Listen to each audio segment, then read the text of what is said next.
ഇവർ വിചാരിച്ചിരിക്കുന്ന വെള്ളം ഒഴുകി വരുമെന്നാണ്.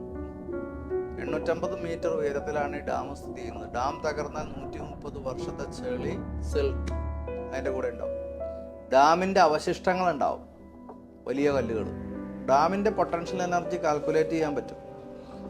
അതായത് 64 സ്ക്വയർ കിലോമീറ്റർ സ്ഥലത്ത് 15 TMC വെള്ളം കെട്ടി നിർത്തിയാൽ അതിൻ്റെ പൊട്ടൻഷ്യൽ എനർജി ആണെന്ന് ഒരു 8ാം ക്ലാസ്സിലെ കുട്ടി കാൽക്കുലേറ്റ് ചെയ്ത് പറയും. അത് അമേരിക്ക ഹിരോഷിമയിലിട്ട ബോംബിൻ്റെ 180 ടൈംസ് ആണ്. ഓഗസ്റ്റ് പേടിക്കണം. കാരണം എന്ന് വെച്ച് കഴിഞ്ഞാൽ ജൂൺ ജൂലൈ മാസത്തിൽ പെയ്ത മഴയെല്ലാം ഫോറസ്റ്റ് വലിച്ചിട്ട് സ്പോഞ്ച് കണക്കെ വലിച്ചിടണം.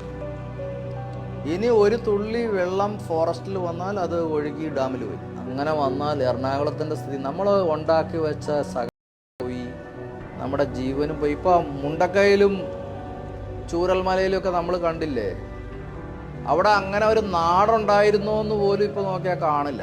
വരാൻ പോകുന്ന ദുരന്തം ആനകൾ അറിഞ്ഞിട്ട് ആനകൾ കാട് വിട്ട് ഓടി. ഈ ക്രൂഡ് ഓയിൽ വെള്ളത്തിൽ വന്നാൽ അത് മുകളിൽ പൊങ്ങിക്കിടക്കുന്നതാണ്, പാട പോലെ. കത്ത് പിടിച്ചാലോ ഇവിടെ നിന്ന് ഗൾഫ് രാജ്യങ്ങൾ വരെ കത്തും. ലക്ഷദ്വീപ് ഉണ്ടാവുക, ശ്രീലങ്ക ഉണ്ടാവുക. ഇത് നമ്മൾ വിചാരിക്കുന്ന നമ്മുടെ ഭാവനയിൽ നിൽക്കാത്ത ഒരു ട്രാജഡി ആവും. നമ്മൾ ബുദ്ധി കൊണ്ട് ആലോചിച്ചു.